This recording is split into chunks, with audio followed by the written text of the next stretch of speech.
La Sala Superior del Tribunal Electoral ordenó a la Cámara de Diputados modificar la convocatoria para la elección de consejeros del INE al asegurar que la Junta de Coordinación Política que preside el coordinador de Morena, Ignacio Mier, solicitó informes al Comité Técnico de Evaluación sobre los perfiles que competirán por el cargo, situación que, a decir del Tribunal Electoral, es una violación a la Constitución al considerarla como una excesiva intromisión en dicho proceso. Tras la solicitud, Ignacio Mier descalificó la resolución y aseguró que el tribunal busca aplicar reglas a su modo para su conveniencia. Le vamos a entrar a este tema y también a lo que está sucediendo en la Suprema Corte de Justicia de la Nación con esta ministra Yasmín Esquivel y lo que viene para el 2 de enero que se renueva la presidencia de la Corte. Le entramos a estos temas y con esto comenzamos las noticias de la mañana.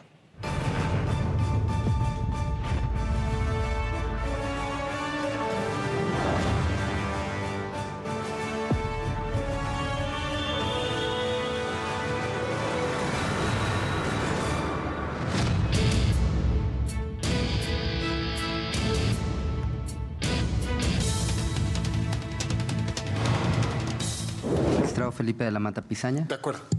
Magistrada Janino Talora Malasí. Con la propuesta. Magistrado Felipe Alfredo Fuentes Barrera. Con mi ponencia.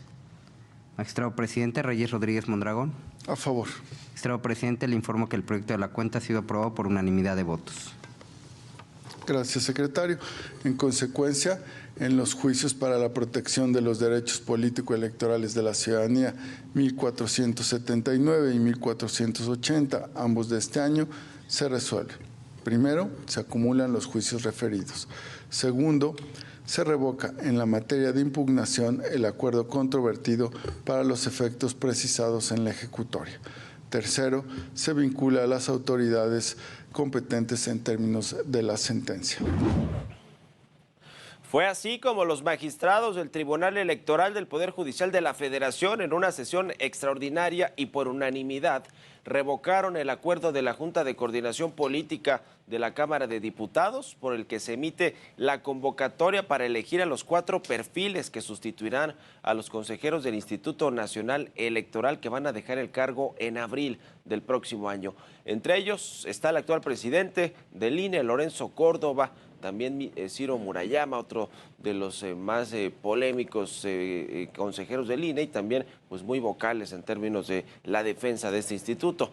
La resolución contempla ordenar a los legisladores modificar la convocatoria al señalar que el Comité Técnico de Evaluación de los perfiles no debe informar a la Junta de Coordinación Política de las distintas etapas, sino presentar la relación de las propuestas por cada cargo a elegir, ya que ni la Constitución ni la ley lo obliga.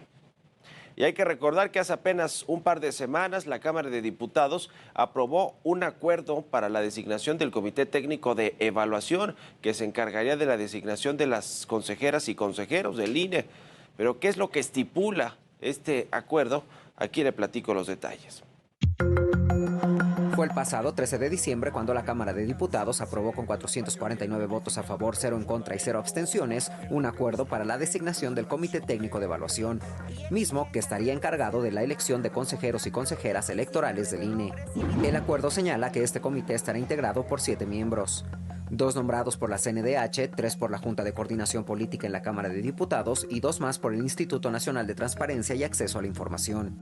En el documento se establece el proceso de elección, el cual se divide en 3 etapas: el registro, la evaluación y la selección. También detalla que las y los aspirantes deberán ser personas de reconocido prestigio y que no hayan participado en algún cargo político en los últimos 4 años.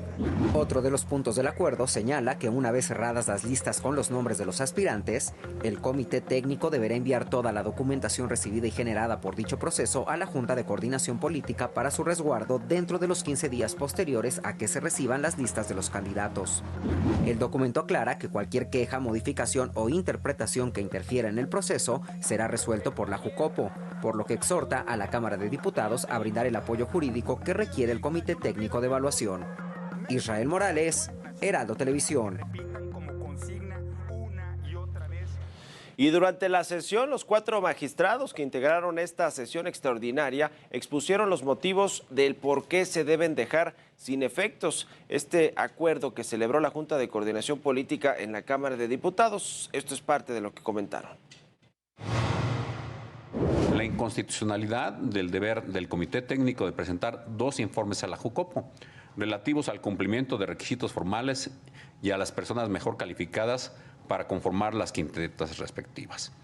Ello porque en el diseño constitucional no se exige tal deber al Comité Técnico, el cual únicamente debe informar sobre los mejores perfiles. En torno a las reglas claras se establece justo que tienen que emitirse reglas en torno a la paridad por cuanto hace a las quintetas, es decir, debe quedarnos claro cuál va a ser la manera en la cual se va a actualizar de manera real y efectiva, yo diría sustantiva, justo la participación de los géneros del género que incluso se ha encontrado en situación de desventaja. Respecto de la excesiva intromisión por parte de la Junta de Coordinación Política de la Cámara de Diputados en las actividades de este Comité Técnico de Evaluación, con estas modificaciones que se proponen en el proyecto a la convocatoria aquí impugnada, me considero que se dota a este proceso tan importante en la vida democrática de México de certeza para la ciudadanía que tenga interés en participar en estas candidaturas para ser consejeras, consejeros electorales del Instituto Nacional Electoral, pero también un principio de certeza que es fundamental, primero, para toda la sociedad, es decir, de saber cuáles son las reglas, por una parte, en las cuales se van a designar a estas personas. Y en esta lógica, la Constitución no obliga, ni la ley, al Comité Técnico a informar a la Junta de Coordinación Política de las distintas etapas. Solamente establece que tendrá que rendir o presentar la relación de las 5 propuestas por cada cargo a elegir. Pero ¿quiénes son los candidatos que se están proponiendo? Le cuento, el grupo parlamentario de Morena presentó a Enrique Galván Ochoa, quien formó parte del grupo redactor de la Constitución Moral del Gobierno Federal y es periodista hoy, columnista del periódico La Jornada. También Andrés García Reper, exconsejero jurídico de Morena en Tamaulipas. Esos son los perfiles, las propuestas de Morena. Por su parte, la Comisión Nacional de Derechos Humanos designó a María del Socorro Puga, fundadora y militante de Morena desde el 2014, quien fue candidata de este partido a regidora en San Nicolás de los Garza, Nuevo León. También está Ernesto Isunza Vera, quien es un académico y crítico del Instituto Nacional Electoral, es decir, perfiles completamente alejados de la experiencia que debería tener algún consejero o consejera del Instituto Nacional Electoral, pero sobre todo muy plegados a lo que opina el presidente del observador que debería suceder con este instituto, que es prácticamente desaparecerlo y cambiarle toda la estructura que funciona actualmente. En tanto, el Instituto Nacional de Transparencia, Acceso a la Información y Protección de Datos Personales designó a Maite Azuela y a Sergio López Ayón como sus representantes en el Comité Técnico de Evaluación. Maite es maestra en Políticas Públicas y Administración Pública por parte de la Universidad Concordia y tiene experiencia en el IFE, en la Secretaría de Comunicaciones y Transportes y en el IFAI.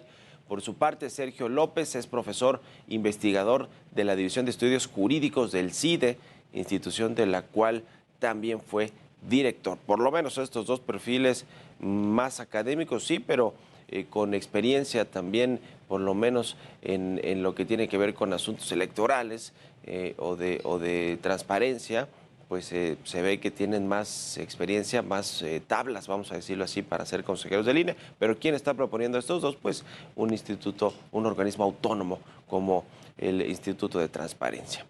En total, y de ser aprobado de esta manera, serían 2 mujeres y 5 hombres quienes integrarían el Comité Técnico de Evaluación, situación que también fue señalada por el Tribunal Electoral al no existir paridad de género. Y tras toda esta situación, Ignacio Mier, el presidente de la Junta de Coordinación Política, descalificó los señalamientos del Tribunal Electoral del Poder Judicial. El también coordinador de Morena en la Cámara de Diputados señaló que con esta decisión es claro que el tribunal solo busca aplicar reglas a modo, por lo que dijo, no le sorprendería que los próximos consejeros del INE sean ahijados de Claudio X González o de Lorenzo Córdoba. Así las palabras.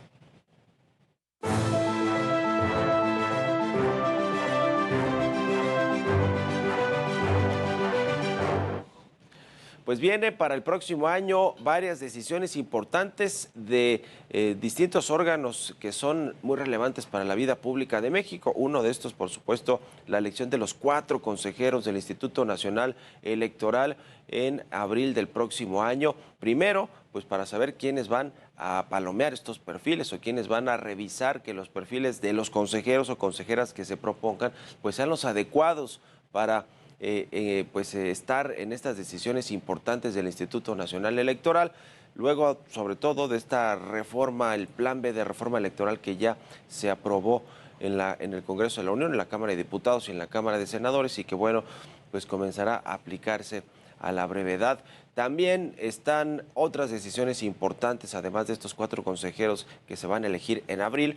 Muy al inicio de este año vienen 2 decisiones importantes. Una, el relevo en la Suprema Corte de Justicia de la Nación del presidente o presidenta de la Corte. Va a salir Arturo Saldívar, deja su cargo como presidente, se quedará, si es que se queda, un par de años más como ministro, pero pues están en la competencia, o estaba Yasmín Esquivel, acusada de plagio de su tesis de licenciatura, aunque ella lo niega, lo negó ayer, salió con una carta a decir que más bien ella fue la plagiada, pero era una de las candidatas fuertes a hacer el relevo de Arturo Saldívar como presidenta de la Suprema Corte de Justicia. Hay que decirlo, es muy cercana al presidente López Obrador y al gobierno de la 4T, lo mismo que Loretta Ortiz, pero bueno, era la carta, vamos a decirla, del gobierno o del presidente para encabezar la Corte. El otro es Alfredo Gutiérrez Ortiz Mena, que es más de otros grupos de poder, de panistas, priistas que están más cercanos a Ortiz Mena y que además, pues en teoría lo estarían impulsando también, lo mismo Arturo Saldívar, que los ministros de carrera de la Suprema Corte de Justicia de la Nación. Decisión importantísima porque en la Corte van a terminar asuntos, por ejemplo, como el de la reforma electoral, el Plan B, que es inconstitucional. Eso dicen en la oposición y algunos otros, pensadores académicos, que va a acabar ahí el asunto de la reforma electoral y muchos otros. El otro importante es el Tribunal Federal de Justicia Administrativa, donde llegan todos los litigios en materia fiscal y de anticorrupción también. Ese va a cambiar lo mismo, el mismo día que la Corte, el 2 de enero, el lunes 2 de enero, que se vota la presidencia de la Corte, también cambiará la presidencia de este Tribunal Federal de Justicia Administrativa. Es decir, decisiones muy importantes para lo que tiene que ver con la vida política del país y de todos, ¿no? La vida electoral, política, social, en fin, ya veremos qué sucede, pero sin duda 2023 habrá muchos nombramientos importantes en estos órganos administrativos, en el INE, en la Corte y en el Tribunal de Justicia Administrativa.